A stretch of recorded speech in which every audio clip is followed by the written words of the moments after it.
இந்த கணக்கை கொஞ்சம் பாக்குறீங்களா? எதையும் பார்க்கக்கூடிய நிலைமையில நான் இப்ப இல்லை. சேகரை பார்க்காம என் மனசு ஒண்ணும் சரியில்லை. சரியா போச்சு. நீங்க தான் இப்படி பேசிக்கிட்டு இருக்கீங்க. தம்பி அங்க என்னடா கேஸ் போட போறேன், அப்பாவை கோர்ட்டுக்கே எடுக்க போறேன்னு சொல்லிக்கிட்டு இருந்தது. அப்புறம் நான் சமாதானம் பண்ணிட்டு வந்தேன். பெத்த பாசத்துல நான் உருகிறேன். அந்த பய கேஸ் போட போறேன். கேஸ் செப்பால் அடிச்ச சல்லி காசு கூட கொடுக்க முடியாது, கண்டிச்சு சொல்லிவிடும். ஆத்திரத்துல சொல்ற வார்த்தையெல்லாம் அப்படியே எழுதி பாடம் பண்ணிக்கிட்டு சொல்றாங்களே கடவுளே. ஏன் பணங்கா தலையா? கணக்கு தீர்த்தாதான் எனக்கு திருப்தி. ஐயா வச்சிரும், மறுபடியும் வீட்டுக்கு வந்து கந்தசாமி மகளுக்கு அவரத்தை கட்டிக்கிட்டு ஒழுங்கா குடித்தனத்தை நடத்த சொல்லு. இல்ல இருக்கிற சொத்தை வேற எவன் பேருக்காது எழுதி வச்சுட்டு நான் காசியோ ராமேஸ்வரம் போயிடுவேன்னு கண்டிச்சு சொல்லிடும். எஜமா, சின்னையாவை நீங்க ஒரு தடவை நேர்ல சந்திச்சு பேசிட்டீங்கன்னா எல்லாம் சமாதானமா முடிஞ்சிடும். எரியிற நெருப்புல எண்ணெய் ஊத்துற மாதிரி இவங்க 2 பேரையும் நேர சந்திக்க வச்சு இன்னும் சண்டையை மூட்டா பாக்குறேன். நானும் அந்த வேலை செய்யறேன். பெரியவங்க பேசும்போது என்ன குறுக்க பேசிக்கிட்டு? நீங்க சும்மா இருங்க, நான் தம்பியை போய் கையோட கூட்டிட்டு வர்றேன். அவன் மட்டும்தான் இந்த வீட்டுக்கு வரணும். அந்த மாணிக்கம் உள்ள பெண்ணோ பயணம் இந்த வீட்டுல ஒரு அடி எடுத்து வைக்க கூடாது. சரிதாங்க, நீங்க போய் சாப்பிடுங்க.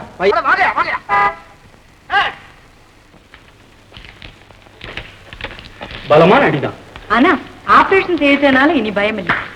உங்க டிஸ்பென்சரியிலே அட்மிட் செய்துகிட்டு எனக்கு இன்ஃபார்ம் பண்ணிருந்தா நான் அங்கேயே வந்திருப்பேனே. சாரி டாக்டர், என் டிஸ்பென்சரியில பிரசவ கேஸ் மட்டும் தானே. எக்ஸ்கியூஸ் மீ, மறந்துட்டேன். டாக்டர், கொஞ்சம் கியூர் ஆனதும் இந்த பேஷண்ட்டை என் வீட்டுக்கு எடுத்துட்டு போயிடலாம்னு நினைக்கிறேன். ஏன், இந்த ஆளுக்கு வேண்டியவங்க ஒருத்தர் இல்லையா? இல்ல டாக்டர், வரும்போது இந்த ஆள் பாக்கெட்ல இருந்து ஒரு லெட்டர் எடுத்தேன். இது பாருங்க. இக்கடிதத்தை படிப்பவருக்கு ஒரு விண்ணப்பம். எனக்கு உற்றார் உறவினர் இருக்கிறார்களா இல்லையா என்று தேட வேண்டாம். தேடி பயனில்லை. வாழ வகையின்றி நானே தற்கொலை செய்து கொள்கிறேன். இதற்கு யாரும் பொறுப்பாளி அல்ல, அனாதை. ஓவர் ஃபெலோ, ரொம்ப கோழை மனுஷன் போல இருக்குது. இந்த ஆளுக்கு இந்த விபத்து வர்றதுக்கு காரணம் நான் தானே. அதனால இவரை காப்பாற்ற வேண்டிய கடமை என்ன சேர்ந்தது. ரொம்ப சரி, இந்த ஆளுக்கு ஆதரவு காட்டலன்னா மறுபடியும் அகால மரணத்துக்கு ஆளாயிடுவான். ஆமா, அப்ப நான் வரட்டுமா சார்? All right.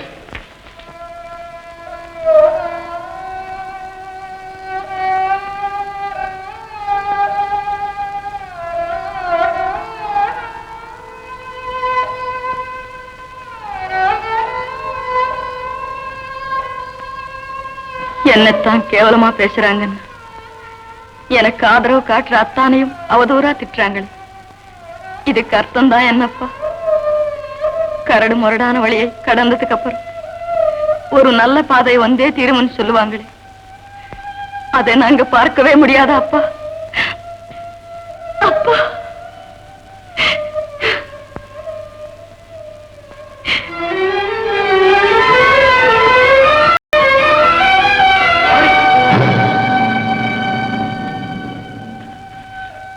ஏன் இங்க வந்த? தண்ணி சேர்ந்ததுக்காக வந்தேன்.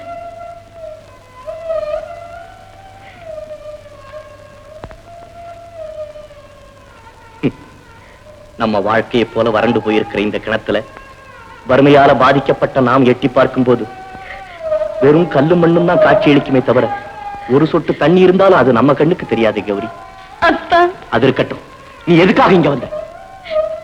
அதுதான் எனக்கே புரியல. பைத்தியக்காரி, உன்னோட கஷ்டத்துல எல்லாம் நான் சரி பங்கு எடுத்துக்கிறேன். சாகிறதுல மட்டும் நீ சுயநலக்காரியா மாறலாம்னு நினைக்கிறியா? அது ரொம்ப தப்பு கௌரி, ரொம்ப தப்பு. Sekar sir, Sekar sir. யாரோ என்ன கூப்பிடாப்புல இருக்க. யாராவது கடங்காரங்களா இருக்கும்.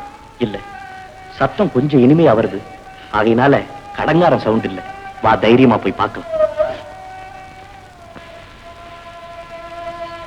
யார் தம்பி நீ? நீங்க தான் சேகருங்களா? ஆமா, என்ன சமாச்சாரம்? இரும்பு பெட்டி கடை தனியாஜாரம்கிட்ட வேலை கேட்டீங்களாமே. ஆமா, என்ன சொன்னார்? அவர் உங்களுக்கு வேலை கொடுக்கிறேன்னு முடிவு செய்துட்டாரு. உங்களை கூட்டிட்டு வர சொன்னாரு. ஆஹா, எப்பனே, நான் காலேஜில் படிக்கும் போது பெரிய பெரிய அறிவாளிகளுடைய பொன்மொழியெல்லாம் படிச்சிருக்கேன். அதெல்லாம் கஷ்ட காலத்துல காத்துல பறக்க விட்டுட்டேன். இப்ப நீ சொன்ன பாரு இந்த ஒரு வார்த்தை, அதுதான்ப்பா என் வாழ்க்கையிலேயே மறக்க முடியாத பொன்மொழி. அப்ப நான் முன்னாடி போறேன். நான் பின்னாலேயே வர்றேன்ப்பா. கௌரி, கௌரி, கௌரி, அதிர்ஷ்ட பிரைஸ் கிடைச்சவன் ஆகாசத்துல பறக்கிற மாதிரி என் கால் 2 பூமியிலேயே நிக்க மாட்டேங்குது. நான் என்ன என்னத்தான் இதெல்லாம்? கௌரி, இப்ப எனக்கு கட்டாயம் கண்டிப்பா நிச்சயமா வேலை கிடைச்சிடும். வேலை கிடைச்ச உடனே மறுமாசமே சம்பளம் கிடைச்சிடும். சம்பளம் கிடைச்ச உடனே என்ன பண்ணுவேன்? வெறும் பட்டு புடவையா வாங்கிட்டு வந்து உனக்கு கட்டி நான் அழகு பார்ப்பேன். தங்க நகையா வாங்கி வந்து உன் மேல பூட்டி இந்த கண்ணார கண்டு ரசிப்பேன். சாயந்தரம் ஆனோன்னு கௌரி அப்படின்னுவேன். நீ ஏத்தா அப்படின்னுவேன். வா பீச்சுக்கு போலாம் அப்படின்னுவேன். இருங்கத்தா ட்ரெஸ் பண்ணிக்கிட்டு வந்துடுறேன் அப்படின்னுவேன். ஜம்முன்னு ட்ரெஸ் பண்ணிக்கிட்டு ஜாலியா அப்படியே அப்படியே பீச்ல போவோம். இத பாக்குறவங்க எங்க அப்பா கிட்ட போய் சொல்லுவாங்க. உடனே அவரு ஆஹா அப்படியா அப்படின்னு பொறாமையால மனசு புடுங்கி தேவாங்கு மாதிரி மூஞ்சிய கவுத்துக்குவார். இதோ போறேன் இருக்கிறேன். இந்த கஷ்டகால வேஷ்டி சட்டை எல்லாம் கழட்டி போட்டுறேன். ஒரு நல்ல கால வேஷ்டி சட்டை துவச்சு வச்சிருந்தா கொடு. வெட்டில வச்சிருக்கேன், நானே எடுத்துக்கிறேன். தெரிய மாட்டேங்குது. நம்ம கல்யாணத்தை பத்தி எங்க அப்பா கிட்ட வருஷம் 360 நாள் கேட்டாலும் ஒண்ணும் நடக்காது. உங்க அண்ணன் கிட்ட சொன்னாலும் ஒண்ணும் நடக்க போறதில்ல. மனுஷன் இருக்கிற நிலவரம் தெரிஞ்சுக்காம மாங்கல்யம் கட்டணும் நிக்காதே. செவனேன்னு புறப்பட்டு வா, ஈஸ்டர் கல்யாணம் பண்ணிக்கிட்டு வந்துடலாம். ஐயோ வேண்டாங்க, எங்க அண்ணனுக்கு தெரியாம நம்ம கல்யாணம் பண்ணிக்கிட்டா அவ்வளவுதான். அப்புறம் இவ்வளவு அழகான முகத்தை நான் பார்க்க முடியாது. என்னங்க பைல்வான் பந்து ரொட்டி இருக்கிறாருங்களா? யாரு அது? பன் ரொட்டி இல்ல காஞ்ச ரொட்டி இல்ல போயா. என்ன சொன்ன அண்ணே? பன் ரொட்டி இன்னும் வரலே. அவர் வந்த உடனே வாங்கன்னு சொன்ன. போயிட்டு வாங்க அண்ணே. அதானா என்ன பயலுங்கெல்லாம் வளைஞ்சு போய் நிக்கிறானுங்க. இந்த மாதிரி புறப்படு. கல்யாணத்தை பண்ணிக்கிட்டு தம்பதிகள் சமேதரா வந்துட்டா எங்க அண்ணன் ஒண்ணு சொல்ல முடியாது, உங்க அண்ணன் ஒண்ணு சொல்ல முடியாது, எங்க அப்பா ஒண்ணு சொல்ல முடியாது, யாரும் ஒண்ணு சொல்ல முடியாது. புறப்படு நீ. எனக்கு பயமா இருக்குங்க. ஓ நீ புறப்பட்டு தைரியமா வா. நீ அரசே வா, பயப்படாத வா.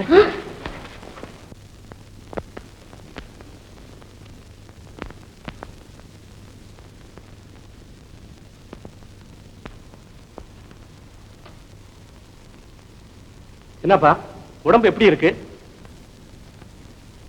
எப்படி இருக்கு உடம்புக்கு? ஆஹா, பொய்யாரமான வேளையிலே நறுமணம் கமலும் நந்தவனத்திலே இயற்கையின் எழிலை பார்த்து ரசித்துக் கொண்டிருக்கிறேன். என்ன எல்லோரும் ஏன் இப்படி சுற்றி சூழ்ந்து கொண்டிருக்கிறீர்கள்? ஐயோ நான் போறேன். Doctor, don't worry Sumathi, don't worry. தம்பி, உனக்கு அடிபட்ட சௌக்கியம் ஆயிடுது. நீ வீட்டுக்கு போகலாம். போறேன். எங்கே போவது? அதோ என் கண்மணி, ஆர்வேர் காதலி, அன்பின் பொக்கிஷம், நடை அழகி, ஆசனத்திலே அழகாக அமர்ந்திருக்கும் போது இவளை விட்டு நான் எங்கே போவது? சொல்லுங்கள். Come on tell me. நீங்களே அனாதையின் லெட்டர் எழுதி பாக்கெட்ல வச்சிருந்தீங்கல்ல, இப்ப கண்மணி காதலின்னு ஏன் உளறீங்க? உயிர் தோழா, நண்பா, என்னடா இப்படி உளறுகிறாய்? இவள் என் கனவிலே வந்த காதலி அல்ல, கற்பனையிலே சித்தரித்த ஓவியமடா. யாருங்க? அடே விஜயா, மாயாண்டி வெளியே போகாம பாத்துங்க. மண்டையில் அடிபட்டதுனால அந்த ஆளுக்கு மைண்ட் சேஞ்ச் ஆயிடுச்சு. I think so. இந்த பையனுக்கு பைத்தியமே தான். பாருங்களேன், என்ன பார்த்து காதலிங்கிறான், பொண்ணை பார்த்து நண்பாங்கிறான். சரி டாக்டர், இனிமே பைத்தியத்துக்கு உண்டான ட்ரீட்மெண்ட்களை செய்ய வேண்டியதுதான்.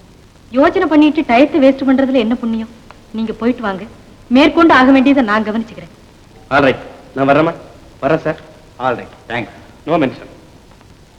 ஏமா சுமதி, எங்க இருந்தோ வந்த அனாதை, இவனுக்காக நீ ஏமா இவ்வளவு சிரமம் எடுத்துக்கிற? பேசாத பைத்தியக்கார ஆஸ்பத்திரியில உண்மை விடு. அப்பா, நாம ட்ரீட்மெண்ட் செய்த பேஷண்ட நாமே குணப்படுத்தி அனுப்பலேன்னா அதுல நமக்கு என்ன கௌரவம்? மேலும் ஆதரவில்லாத அனாதைன்னு தெரிஞ்சதுக்கு அப்புறம் எங்க அனுப்புறது? நீங்க ஒண்ணு யோசிக்க வேண்டாம். இது பிறப்புல ஏற்பட்ட பைத்தியமே அல்ல, இடைக்காலத்துல வந்த பைத்தியம். இது குணமடைஞ்சே தீரும். அப்பா, நிச்சயமா சொல்றேன், இதை குணப்படுத்த என்னால முடியும்.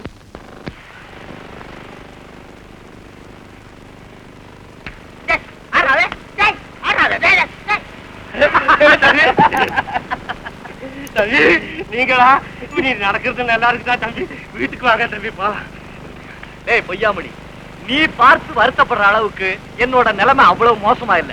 இரும்பு பட்டி வியாபாரம் செய்யறாரே தனிகாசல முதலியார், ஆமா, அவர்கிட்ட மேனேஜரா வேலை பாக்குறேன்டா. இனிமே எந்த விதமான காரியத்துக்கும் வீட்டுக்கு வர வேண்டிய அவசியம் ஏற்படாதுன்னு அப்பா கிட்ட நான் சொன்னேன்னு சொல்லிடு. தம்பி நீங்க என்னமோ சொல்லிட்டீங்க, என்னால மறக்கவே முடியல. மாடிக்கு போனா உங்க ஞாபகம், சமையல் அறைக்கு போனா உங்க ஞாபகம், கரண்டி எடுத்தா உங்க ஞாபகம், ஊதுகார எடுத்து ஊதுனா உங்க ஞாபகம். தம்பி, அப்பா அங்க புலம்பிக்கிட்டு இருக்கார் தம்பி. வாங்க தம்பி. பொய்யாமொழி, நானும் கௌரியும் சேர்ந்து வீட்டுக்கு வந்து இருக்கிறது அப்பாவுக்கு இஷ்டம் இருந்தா இந்த நிமிஷமே நான் வீட்டுக்கு வர ரெடி. இதுக்கு பதில் சொல்றது தம்பி, ஐயாவும் நானும் கலந்துதான் உங்களுக்கு பதில் சொல்லணும். ஐயாவை கலந்துகிட்டே வந்து பதில் சொல்லு, அதுக்கப்புறம் நான் வீட்டுக்கு வர்றதை பத்தி யோசிக்கலாம். போயிட்டோம். முட்டாய் தம்பி, என் கையாலே காப்பி எத்தனை நாளாச்சு. அடே சண்டாளா பொய்யாமொழி, இந்த கூட கொடுக்குறேன். நீ செய்யற சாப்பாட்டை நான் என்னைக்கு நிறுத்தணும், அன்னையில இருந்து என் உடம்பு ரொம்ப ஆரோக்கியமா இருக்கு. நீ செய்யற சாப்பாட்டை அப்பாவுக்கே போடு, சீக்கிரம் ஒரு காலி ஆகட்டும். போ. விளையாட்டு புள்ள.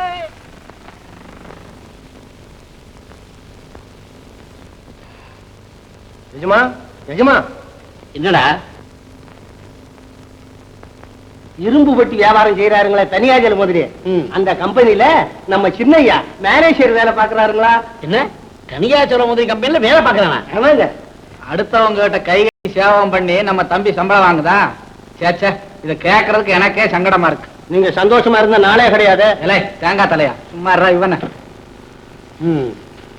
இந்த சேகர் செய்யற கூத்த கேட்க கேட்க என் மூளையே உருகுதையா, மூளையே உருகுது. அது இருக்கட்டுங்க, நான் தெரியாம தான் கேக்குறேன். நம்ம தம்பிக்கு சம்பளம் கொடுத்து வேலை வாங்குற அளவுக்கு இந்த தனியாஜன முதலிக்கு என்ன யோக்கியம் இருக்கு? போய் வச்சலாம். வீடு இருக்க வாசல் இருக்க அந்த தரித்திரம் பிடிச்ச மாணிக்கம் உள்ள பொண்ணை கூட்டிக்கிட்டு நம்ம பய கொழுத்து போய் உத்தியோகம் பார்க்கறான்னா அதுக்கு தனியாச்சலம் முதலி என்ன பண்ணுவான்? அவன் பெரிய மனுஷனா இருந்தா 4 நல்ல வார்த்தையை சொல்லி வீட்டோட போய் இருக்கிறதா முறைன்னு சொல்லி அனுப்பிச்சிருப்பான்ல. அதுவும் வாஸ்தவம் தான். உத்தியோகம்னு ஒண்ணு கிடைச்சதுனாலதான் வீட்டையும் மறந்துட்டான், பெத்த அப்பனையும் வெறுத்துட்டான், ஒரே அடியா அந்த பெண்ணை விடமாட்டேங்கிற முடிவுக்கு வந்துட்டான். அதுக்குத்தான் நான் என்ன சொல்றேன், தம்பிக்கு இப்ப இருக்கிற வேலையையும் இல்லாம செய்துட்டா எண்ணி 4 நாள்ல வீடு வந்து சேரும். நீரும் சொல்லிக்கிட்டு தான் இருக்கிறீர். அவன் வீடு வந்து சேர்ந்ததா தெரியல. இப்பவே போய் எல்லா ஏற்பாடுகளையும் செய்துட்டு வர்றனுங்க. எஜமா, சேரவும் விடாம வாழவும் முடியாம செய்தா சின்னையா என்னதாங்க செய்வாரு? இல்லை இல்லை உன்னத்தாண்டா, சமய சந்தர்ப்பம் தெரியாம ஏதாவது உளறிக்கிட்டு இருந்தா கெட்ட கோவம் வரும். ஆமா, சம்பளம் கொடுக்குற முதலாளி சொல்லட்டும் அந்த வார்த்தையை, நீங்க சும்மா இருக்கும். பாத்தீங்களா? என்ன இனிமே வாயை திறந்து தோலை உரிச்சு விட போயிட.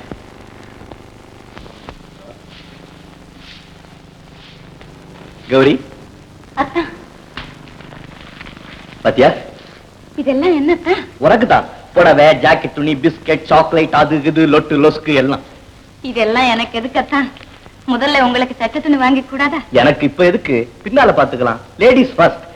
இந்த புடவை எடுத்துக்கிட்டு போய் நல்லா ஜம்முன்னு கட்டிக்கிட்டு லட்சணமா என் கண் முன்னால வந்து நில்லு பாக்கலாம். அந்தா இரு, பார், ஒண்ணு காமிக்க போறேன், தைரியப்படுத்தி மனச. ஆமா ஆமா ஆமா, மயக்கமாயிடாத, பணம் தான். இந்த பணத்தை பார்த்து நம்ம எவ்வளவு மாதங்கள் ஆகுது. ஜாக்கிரதையா கொண்டுட்டு போய் பெட்டியில வச்சு பூட்டு. ஏழைகளுக்கு சல்லி காசு தான் தங்க நாணயம், தெரியுமா? இரு.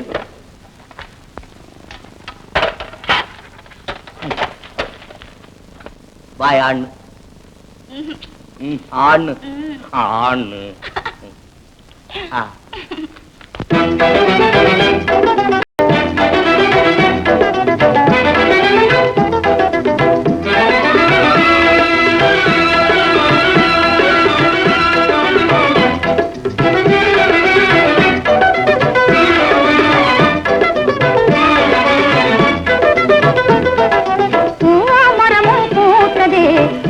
மணியும் விளைந்ததே, ஜீவாமுதம் கிடைத்ததே, ஜீவாமுதம் கிடைத்ததே, பெரும் செல்வம் பெருகியே சேர்ந்ததே, பூவாமரமும் பூத்ததே, பொன்னும் மணியும் விளைந்ததே.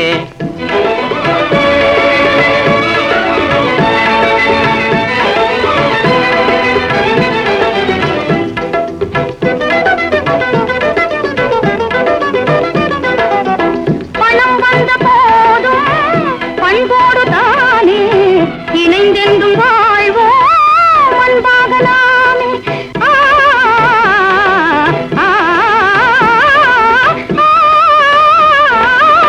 பணம் வந்த போதும் பண்போடு தானே இணைந்தென்றும் வாழ்வோம் அன்பாகலாமே. மனத்தாலும் தீரே எண்ணாது நாமே குணத்தோடு வாழ்வோம் என்றும் மகிழ்வாயன் கண்ணே.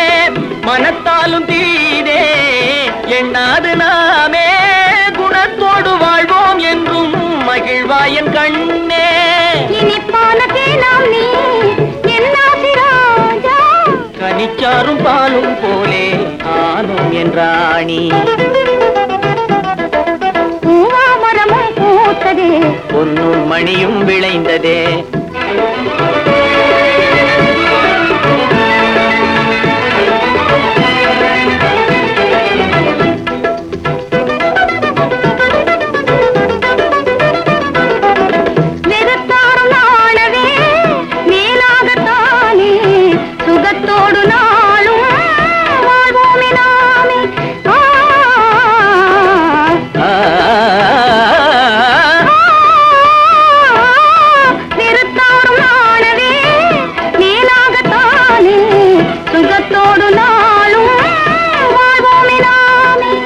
பணத்தாசையே கொண்டு வீணாக நம்மை பழித்தோறும் பாராட்ட நாம் உயர்ந்தோமே இன்றே பணத்தாசையே கொண்டு வீணாக நம்மை பழித்தோறும் பாராட்ட நாம் உயர்ந்தோமே இன்றே இனிப்பான தேனாம் நீ என்னாசி ராஜா கனிச்சாரும் பாலும் போலே ஆனும் என்றாணி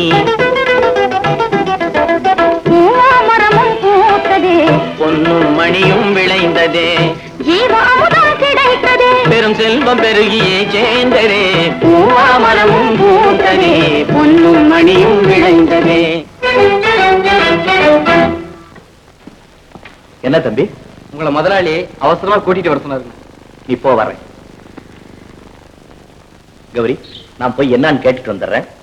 எதுக்கத்தான்? ஏதாவது வியாபார விஷயமா என்கிட்ட யோசனை கேட்கறதுக்கா இருக்கும். இதை வந்துடுறேன். சார், நான் ஒரு குற்றமும் செய்யலையே, ஏன் என்ன வேலையில இருந்து நீக்கிறீங்க? நீ ஒரு குற்றமும் செய்யல தம்பி. தனவந்தருக்கு நீ மகனா பிறந்ததுதான் தப்பு. நீங்க என்ன சொல்றீங்க? நீ நம்ம கம்பெனியில வேலை பாக்குறதுனால உங்க அப்பாவுக்கு ரொம்பவும் கேவலமா இருக்கான். ஓஹோ, அதனால உன்னை வேலைக்கு வைக்கப்படாதுன்னு எனக்கு எச்சரிக்கை பண்ணிருக்காரு. நான் ஒரு குற்றமும் செய்யாம இருக்கும்போது எங்க அப்பா சொன்னதுக்காக என்ன வேலையில இருந்து நீக்கிறீங்க, அப்படித்தானே? அப்படி வித்தியாசமா என்ன நினைக்காத தம்பி. உங்க அப்பா இந்த ஊர்ல பெரிய மிராசுதாரு, நான் என்னமோ சின்ன பிசினஸ்காரன். அவருக்கு விரோதமா நான் நடக்கலாமா? ஏதோ சமய சந்தர்ப்பங்கள்ல மணி பெறட்டுறதுன்னா அவர்கிட்ட தானப்பா நான் போகணும். ரொம்ப சந்தோஷம் சார். எனக்காக நீங்க அந்த மிராஸ்தார பகைச்சிக்கவும் வேணாம், அப்படி பாக்குற இந்த உத்தியோகமும் எனக்கு வேணாம். வர்றேன். தம்பி உட்காரு, சொல்றத கேளு. பரவாயில்ல, சொல்லுங்க. நான் சொல்ற பிரகாரம் கேளு. பேசாம உங்க அப்பா கிட்ட போய் நீ செஞ்சது தப்புன்னு சொல்லி மன்னிப்பு கேட்டுக்க. அவர் எப்படி சொல்றாரோ அப்படி நீ நடக்கிறது தான் நல்லது. தேங்க்ஸ். உங்க புத்திமதிக்கு ஒரு கும்பிடு. இத்தனை நாளா எனக்கு வேலை கொடுத்து ஆதரிச்சிங்களே, அதுக்கு ஒரு பெரிய கும்பிடு. வர்றேன் சார். தம்பி சொல்றத கேளு, அவசரப்படுறைய. ஒரு மாசம் சம்பளம் உனக்கு இனாமா தர சொல்றேன், வாங்கிட்டு போ. சார், இனம் வாங்கி உடம்ப வளர்க்கிற ஜென்மம் இல்ல சார் நானு. வர்றேன். Bye bye. இருந்த வீடும் போயிட்டுது. இனிமே நாம என்ன செய்யறது? அத்தா, கஷ்டத்துலதான் மனசை ரொம்ப கட்டுப்படுத்தணும்னு எங்க அப்பா அடிக்கடி சொல்லுவார். ஆமா கௌரி, நாம வருத்தப்பட்டு பிரயோஜனம் இல்லை. நாம் இந்த ஊர்லயே இருக்க வேணாம். இங்க இருந்து அப்பா அடிக்கடி ஏதாவது தொந்தரவு கொடுத்துக்கிட்டே இருப்பார். நாம மெட்ராஸ்க்கு போயிடலாம் வா. இந்த உலகம் வாழ்ந்தாலும் ஏசும், தாழ்ந்தாலும் ஏசும்.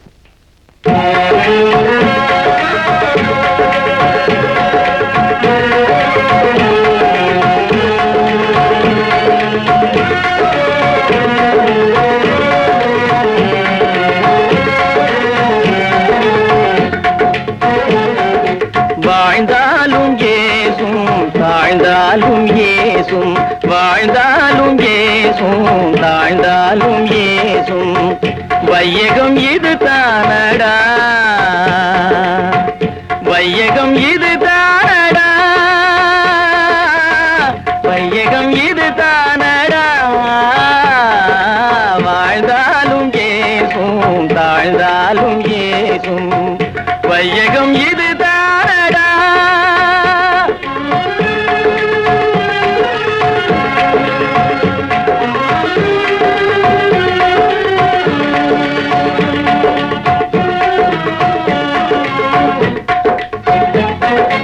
வீழ்ந்தாரை கண்டால் வாய்விட்டு சிரிக்கும், வீழ்ந்தாரை கண்டால்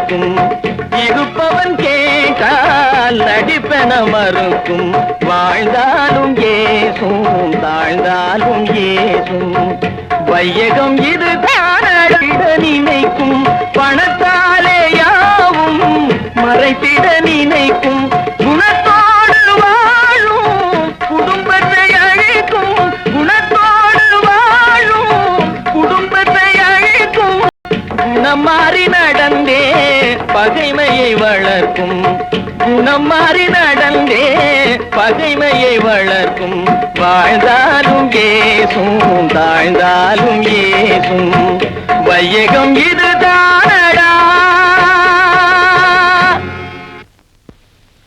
வணக்கங்க. வணக்கம். உட்காருங்க. ஐயா சும்மா இருக்கட்டுங்க, பரவாயில்லைங்க. சும்மா உட்காருங்க, இதோ வந்துட்டேன். ஆமா இல்ல நீ கலக்கப்படமா தானே? ஆமாங்க. நான் ஏத்துறேன். சாரி, மன்னிச்சிருங்க. உன் பேர் என்னடா? என் பேரு அறிவழகன். என்ன அழகன்? அறிவழகன். என்னடா இது பேரெல்லாம் புதுசு புதுசா வச்சு ஊரை மிரட்டிக்கிட்டு இருக்கீங்க? இந்த காலத்து பேரெல்லாம் அப்படிதாங்க. ஆமா, என்ன விஷயம்? உங்ககிட்ட ஒரு முக்கியமான சமாச்சாரம் சொல்லணும்னு வந்தேன். சீக்கிரம் சொல்றேங்க. சொல்லு.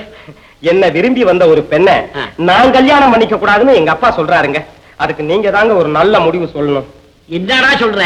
அந்த பெண்ணையே கூட்டிக்கிட்டு வர்றேன், அதே உங்ககிட்ட எல்லாம் சொல்லும். எல்லாம் பொய்யா முடி ஏனுங்க? அந்த பொண்ணையே கூட்டிக்கிட்டு வரானா? கேட்டீங்களா? கொஞ்ச நேரத்துக்கு முந்தி உங்க அப்ப என் மகன் கிழிச்ச கோட்டை தாண்ட மாட்டான்னு சொன்னாரு. இப்ப பாத்தீங்களா? வணக்கம்ங்க. வணக்கம். யார் அது? இந்த ஊர்ல பயில்வான் பண்ருட்டின்னு ஒருத்தர் இருக்காருங்க. அவர் தங்கச்சி தான் அந்த பொண்ணு. பேரு எழிலரசி. அட கடவுளே, என் மவன் தான் அப்படி போறான்னா என் கணக்கு பிள்ளை மவனும் அப்படி போகணும். ஐயா, உங்ககிட்ட தாழ்மையா கேக்குறேன். நாங்க 2 பேரும் பிரியப்பட்டு கல்யாணம் செய்துக்கலாம்னு முடிவுக்கு வந்ததுக்கு அப்புறம் பெத்தவங்க இதை தடுக்கலாமா? பதில் சொல்லுங்க. அம்மா தாயே, முதல்ல நீ சொல்ல வேண்டியதெல்லாம் சொல்லிவிடு, அப்புறம் ஐயா பதில் சொல்லுவார். முடிவா சொல்றோம். உங்ககிட்ட இவங்க அப்பா உத்தியோகத்துல இருக்கிறதுனால உரிமையோட கேக்குறோம். சீக்கிரம் எங்க 2 பேருக்கும் கல்யாணத்துக்கு ஏற்பாடு பண்ண சொல்லுங்க. அப்படி இல்ல எங்க 2 பேரும் ஸ்டோரியும் டிராஜடி தான். எங்க லைஃபே ஸ்பாயில் ஆறதுக்கு உங்க கணக்கு பிள்ளைதாங்க ஜவாப்தாரி ஆகணும். எல்லாம் பொய்யா மொழி. ஏனுங்க? இந்த பொண்ணு என்னடா சொல்லுது? பதறாதீங்க. நான் தமிழ்ல சொன்னதை எழிலரசி இங்கிலீஷ்ல சொல்றா. காலம் கட்டு போச்சுங்க. ஐயா, உங்க கால்ல விழுந்து கேக்குறேன். எங்க அப்பாவை பத்தி எனக்கு கவலையே இல்ல. Don't care. எங்க கல்யாணத்தை நீங்க தான் முன்னே இருந்து நடத்தி வைக்கணும். நீங்க இதுக்கு மறுப்பு சொல்ல மாட்டீங்கிற தைரியத்தை தான் நானும் என் வாழ்க்கை துணைவர் கூட வந்தேனுங்க. அடடா, கணக்குள்ள வந்துட்டாரு அரசி அப்பா. ஐயோ வச்சுலாம் ஓடுறது யாருன்னு பாத்தியா? யாரது கழுதுங்க? மனுஷன் எதுக்கு வரதோட தெரியாம முட்டி மோதிக்கிட்டு ஓடுதுங்க. என்ன நடந்தது? கால கொடுமை. ஏன் கால கொடுமை? என் வார்த்தைக்கு பதில் வார்த்தை பேச மாட்டான் என் மாமன் சொன்னியே. இப்ப அவனே ஒரு பொண்ணை கூட்டிக்கிட்டு வந்து என்ன முன்ன இருந்து கல்யாணத்தை நடத்தி வைக்க முடிய சொல்றான். யாரது? என் மகனா? எங்க அந்த பையன்? உங்க கண்ணு முன்னாலேயே போறான், அப்புறம் இங்க வந்து எங்க என்னன்னு கேக்குறீங்க? இப்ப போனது என் மகனா? இல்லைங்க, கணக்கு பிள்ளையா மகன். நீ ஒரு இவன் சந்தர்பந்திரியா விளையாண்டுகிட்டு. அடா அயோக்கிய பயலே, உருப்படாத பையன், மகா வெக்க கராவில் இருக்குது. இந்தாங்க, எனக்கு இன்னைக்கு மாத்திரம் கொஞ்சம் ஓய்வு கொடுங்க.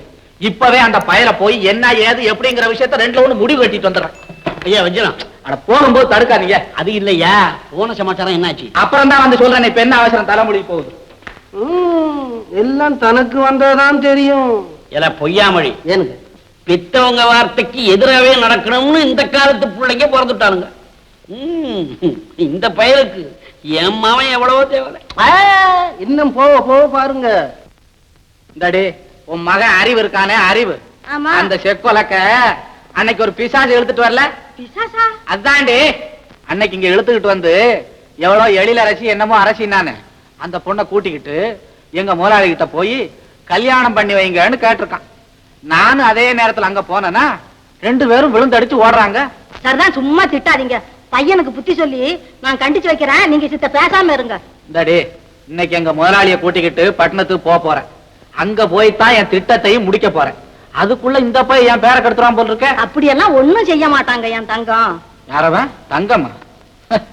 ஈயம்பித்தாளைக்கு பேர் சம்பளம் கொடுக்கறவன் கூட உன் மகனுக்கு காலெல்லாம் கொடுத்து எடுத்துக்கிற மாட்டான். தங்கம்மா, தங்கம். அவனை பத்தி நீங்க ஏன் கவலைப்படுறீங்க? உங்க வேலையை கவனிங்களேன். சரி, நான் பட்டணம் போயிட்டு வர்றது வரைக்கும் வேளா வேலைக்கு அந்த பயலுக்கு சோத்தை போட்டு நடு வீட்டுல ஒரு கயத்தை போட்டு கட்டி வை. வந்து நான் பேசிக்க.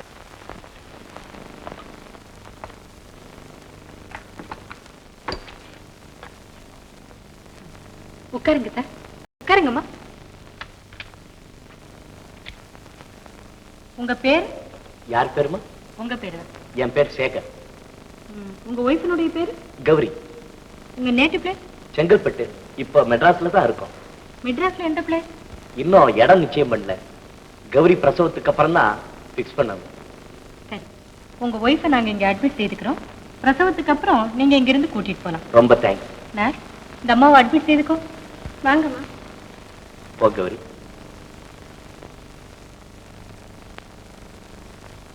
டாக்டர். என்ன?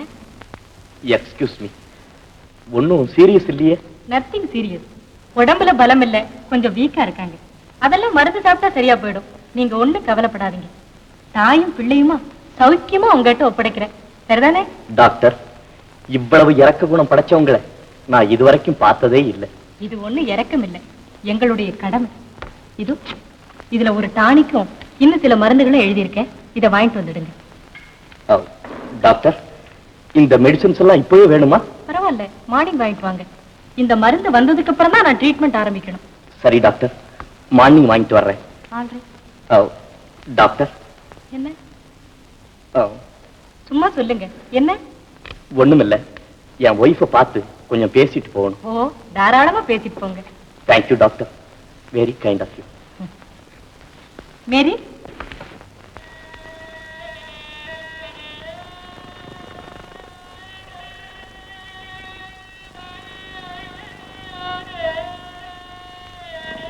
கௌரி, டாக்டர் அம்மா 4-5 இன்ஜெக்ஷன்ஸும் டானிக் வாங்கிட்டு வர சொல்லியிருக்காங்க. நான் போய் வாங்கிட்டு வந்துடுறேன். அத்தா, உங்ககிட்ட பணம் ஏது? இத்தனை மருந்து எப்படி வாங்கிட்டு வர போறீங்க? அந்த கவலை எல்லாம் உனக்கு எதுக்கு? நான் எப்படியோ மருந்து வாங்கிட்டு வந்துடுறேன். நீ தைரியமா இரு. இங்க நான் தனியா இருக்கவா? தனியாவா? எத்தனை நர்சஸ் இருக்காங்க, எவ்வளவு பொறுப்பா கவனிக்கிறாங்க. டாக்டர் அம்மா பாத்தியா, எவ்வளவு அன்பா நம்ம கிட்ட பேசினாங்க. நம்மளோட அதிர்ஷ்டம் தான் நம்மளை இங்க கொண்டுட்டு வந்து சேர்த்திருக்கு. நீ தைரியமா இரு, நான் வர்றேன். அத்தா. என்ன கௌரி? எனக்கு என்னமோ பயமா இருக்கத்தா. பைத்தியமே, ஏன் பயப்படுற? கடவுள் புண்ணியத்தில் அப்படியெல்லாம் ஒண்ணும் ஆகாது. நான் போயிட்டு வரட்டுமா? சந்தோஷமா போயிட்டு வாங்கன்னு சொல்லு. எல்லாரும் பார்த்துக்கிட்டு இருக்காங்க, போயிட்டு வாங்கன்னு சொல்லு. போயிட்டு வாங்க. குட்.